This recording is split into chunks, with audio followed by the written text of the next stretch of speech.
Sir टाकीला असं ना हात लावा. आलो सर तुम्ही या पुढे नाही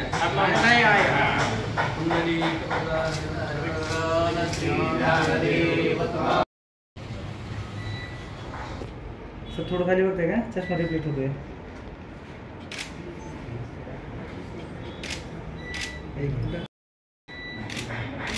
थँक्यू. क्वालिटी वगैरे सगळंच आहे म्हणजे आणि काही ॲडव्हान्स जायचं म्हणजे आणि केमिकल तर ते पण आहे ते इन्स्टॉल करू शकतो.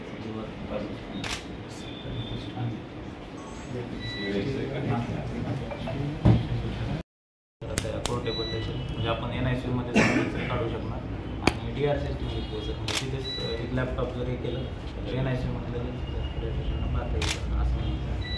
आणि हे मोबाईल HSC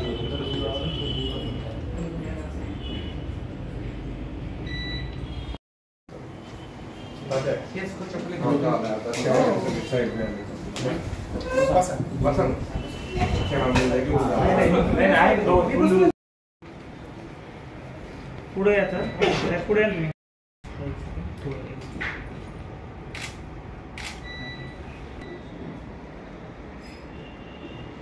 झालं की सांगा केलेली आहे त्यावर आपण बसून घ्यावं.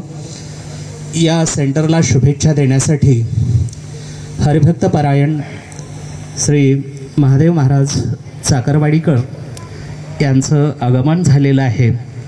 त्याचबरोबर बीड जिल्ह्याचे मान्यवर अतिथींचं आगमन मंचावर होईल. स्वागतम सुस्वागतम सुस्वागतम साहेब. त्याचबरोबर डॉक्टर बंड साहेब यांचंही आगमन आहे आणि हा उद्घाटनाचा सोहळा या ठिकाणी मान्यवरांच्या उपस्थितीमध्ये अंधारावर प्रकाशाचं साम्राज्य म्हणजेच एक प्रकारच्या तमाचं साम्राज्य संपवून प्रकाशाचं साम्राज्य निर्माण करण्यासाठी हा दीप प्रज्वलनाचा सोहळा या ठिकाणी संपन्न होतो आहे. सर्व उपस्थितांचंही हार्दिक हार्दिक स्वागत आहे.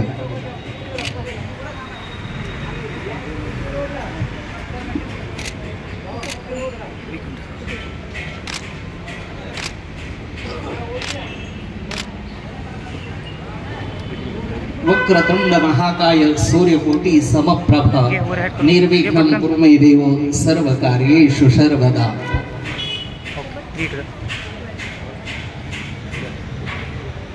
समाधानाचं जीवनामध्ये प्रस्तुतीकरण करण्यासाठी असणारी आध्यात्मिक विचारांची धारा ज्यांच्या माध्यमातून वाहते आहे असे हरिभक्त परायण महादेव महाराज चाकरवाडीकर जिल्ह्याच्या मातीचा हा सन्मान आणि खऱ्या अर्थाने ग्रामीण भागातून आपल्या कर्तृत्वाच्या जोरावर उच्च श्रेणी आणि कर्तबगारी सिद्ध करणारे डॉक्टर अशोकजी थोरात आणि दवाखान्यात तर भरपूरच आहेत परंतु त्या गाणी सेवेच्या कसोटीवर चालणार हे आहे आणि आपण सर्वजण उपस्थित आहात. आपले मनपूर्वक स्वागत आहे.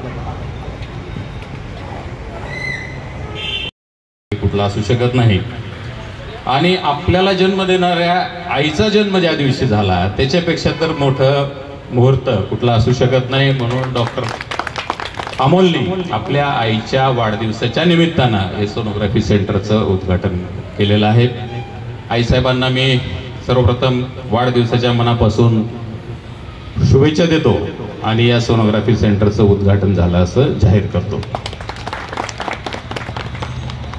आपण जर बघितलं एक 50 वर्षापूर्वी जर आपण बघितलं इथं जी वरिष्ठ मंडळी वडीलधारी मंडळी आहेत आम्ही कदाचित लहान लहान असू त्यावेळेस तर 50 वर्षापूर्वी नाडीची तपासणी करून त्याचा आजाराचं निदान केलं जायचं. म्हणजे ते डॉक्टर तेवढे निष्णात होते पण त्यावेळेस त्यांची टेक्नॉलॉजी नव्हती. त्या नाडी परीक्षणावरून रुग्णाला काय आजार आहे त्या आजाराचा ओळखावा लागायचा आणि त्याची ट्रीटमेंट करावं लागायची. हळूहळू टेक्नॉलॉजी येत गेली. मग स्टेथोस्कोपनं निदान व्हायला लागलं. नंतर पोटात काही आजार असेल तर पोटावर हात ठेवून निदान करावं लागायचं. एखादं ऑपरेशन करायचं की नाही करायचं, हे पोटावरल्या हात ठेवून त्या आमच्या तपासणीचे जे वेगवेगळे प्रकार असतात त्याच्यावर ठरवावं लागायचं. नंतर जसं एक्सरे आला, सोनोग्राफी आली, तसं तसं मग आम्ही सुद्धा क्लिनिकल लोक जे आहेत ते परावलंबी व्हायला लागलो. म्हणजे आता असं आहे की पोटात दुखायला लागलं, कुठं काही आजार झाला, छातीत दुखायला लागलं, त्याचा एक्सरे काढा, सोनोग्राफी करा, सिटी स्कॅन करा, MRI करा. म्हणजे ते नाडी परीक्षण, स्टेथोस्कोपचं परीक्षण, हात लावून तपासल्यानंतर केलेलं निदान हे थोडंसं कमी होत चाललेलं आहे. परंतु त्याबरोबरच आता रुग्णही तेवढे जागरूक झालेले आहेत. रुग्णांनाही अचूक निदान पाहिजे. जुन्या काळामध्ये एखाद्या डॉक्टरांचं निदान जर चुकलं तर त्या डॉक्टरला देव आहे असं समजून माफी असायची. परंतु आजकालच्या जमान्यामध्ये डॉक्टरांना कुठल्याच चुकीच्या निदानाबद्दल, चुकीच्या ट्रीटमेंटबद्दल माफी नाही. त्याच्यामुळे हे ज्या टेक्नॉलॉजीज आलेल्या आहेत त्या टेक्नॉलॉजीचा उपयोग करून आपल्याला रुग्णाचं निदान करणं आणि योग्य असं ट्रीटमेंट करणं आवश्यक झालेलं आहे. खास बीड शहरातील नागरिकांसाठी उत्तम ऑफर. उत्तम किराणा अँड जनरल स्टोअर येथे सर्व प्रकारचा किराणा, कटलरी, तेल, पान मटेरियल आणि पेंडीचे ठोक व किरकोळ विक्री केली जाते. महिनाभराच्या किराणावर उत्तम ऑफर. एक वेळ अवश्य भेट द्या. संपर्क जुना मुंढा रोड, बालाजी मंदिर जवळ, बीड.